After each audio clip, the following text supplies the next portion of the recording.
going to find the radius convergence and the interval convergence of the sum as n goes from 1 to infinity of -1 to the n times x to the n. First thing we got to look at is what it's centered at. So we set x equal to 0 all inside the n here, so x is by itself, so x equals 0, so it's centered at 0. Alright, now we can find out, now we can progress. So we gotta get x by, we gotta find what x, we gotta find the radius convergence. So we're gonna do the ratio test using the equation, the limit as n goes to infinity of the absolute value of a sub n plus 1 over a sub n. And that'll give us the limit as n goes to infinity of -1 to the n plus 1 times n plus 1 times x to the n plus 1 all over -1 to the n times x to the n absolute value. Now the x to the n will cancel out with this x to the n, and this -1 to the n will cancel out with this -1 to the n. Because we got the absolute values, the -1 by itself will just be +1. And since n is at least 1, both of these will be positive regardless, so we can take those out of the absolute values. And x is by x we don't know, so it has to be in absolute values. So that'll give us the limit as n goes to infinity with the absolute value of x times n plus 1 over n. And we can take this absolute value of x out and put it out in front. That'll give us absolute value x times the limit as n goes to infinity of n plus 1 over n. As is, it'll give us the absolute value x times infinity over infinity, which we don't want. So we got to L'Hopital, use L'Hopital's rule, and take the derivative of the top and bottom of the limit. So we have absolute value x times the limit as n goes to infinity of 1 over 1. So that the limit of 1 over 1 is just 1. So x times absolute value x times 1 is the absolute value x. So the absolute value x, and using the ratio test, we want it to be convergent.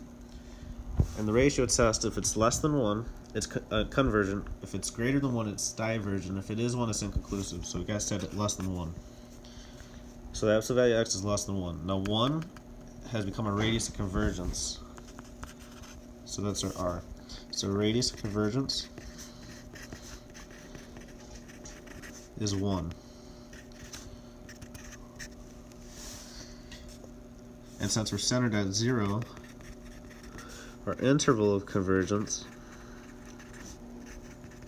is going to run, so 0 minus 1 is -1, and 0 plus 1 is 1.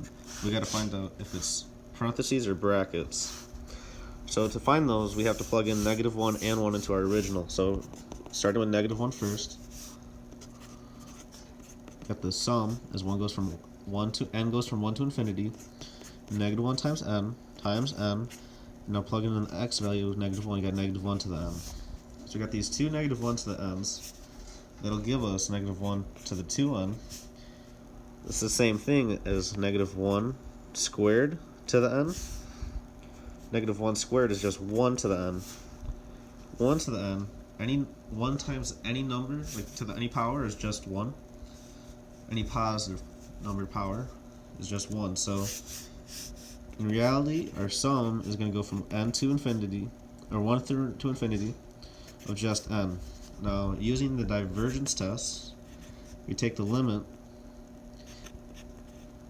of, as n goes to infinity, of a sub n, and we see what it equals. So we have the limit as n goes to infinity of n, which is infinity, and that's not 0, which means this is divergent by divergence test. So divergence test. So that means in our interval, -1 is going to have a parenthesis right there, and not the bracket. If it was convergent, we'd have a bracket like this, not the parenthesis. So now we got to plug in x equals 1. So we got the sum as n goes from 1 to infinity of -1 to the n times 1 to the n.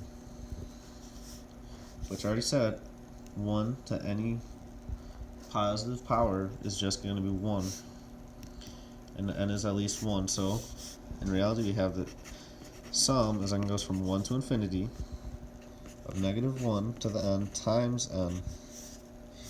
Using the divergence test, so we take the limit of a sub n, which is the limit as n goes to infinity of negative 1 to the n times n. That'll give us positive negative infinity, because the negative 1 will alternate constantly and change this number, which positive negative infinity is not a 0. So that is also divergent by divergence test. And it's also going to give us a closed parenthesis.